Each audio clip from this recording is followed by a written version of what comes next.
Please share detailed camera settings video.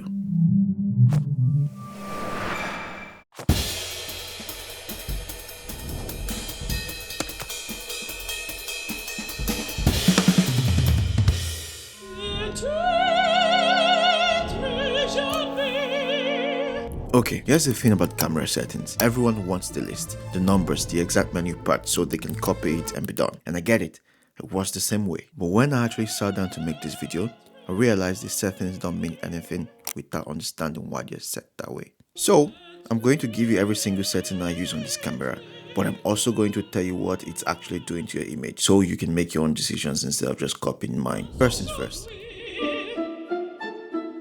Both need to be on at the same time. Without that, half the settings we're about to go through don't even show up in the menu. And I know what you're thinking. But isn't auto going to make the best decision for us? Well, not exactly. See, the camera ships in auto because Sony assumes you want it to make decisions for you. But we're taking that back. And the first thing we're taking back is how this camera focuses.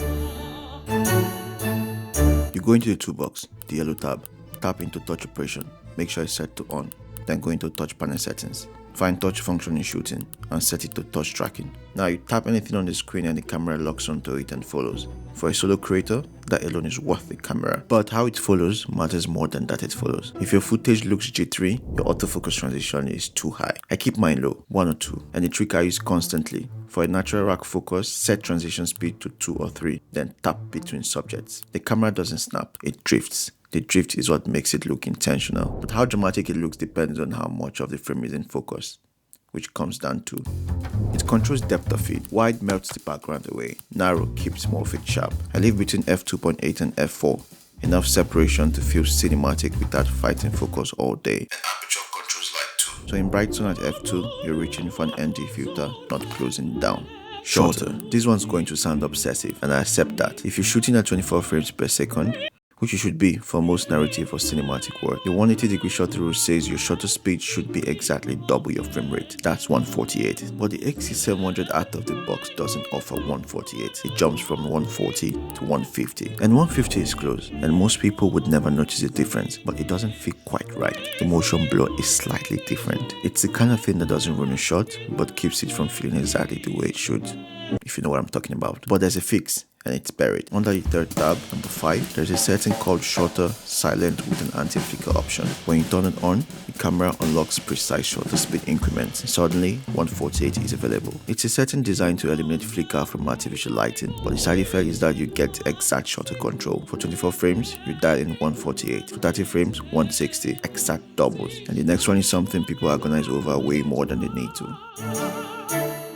This camera has dual base ISO in S-Log 3, 800 and 2500. Those are the 2 points where the sensor performs best. 800 for well-lit situations and 2500 for low light. Most people try to keep ISO as low as possible because that's in general. But in log, going below 800 actually gives you a noisier image with less dynamic range. And in the dark, jumping to 2500 is cleaner than sitting at something like 1600 because you're hitting that second native point instead of fighting between the two. So set your aperture, work with those two numbers, and use ND filters to control your light instead of dropping ISO below where the sensor wants to be. And here's the thing, I learned that from one of you. Someone in my comments pointed out the dual base ISO and it changed how I expose in log. I used to fight the noise by keeping the ISO low, and it was only making it worse. So no, the comments aren't just for asking.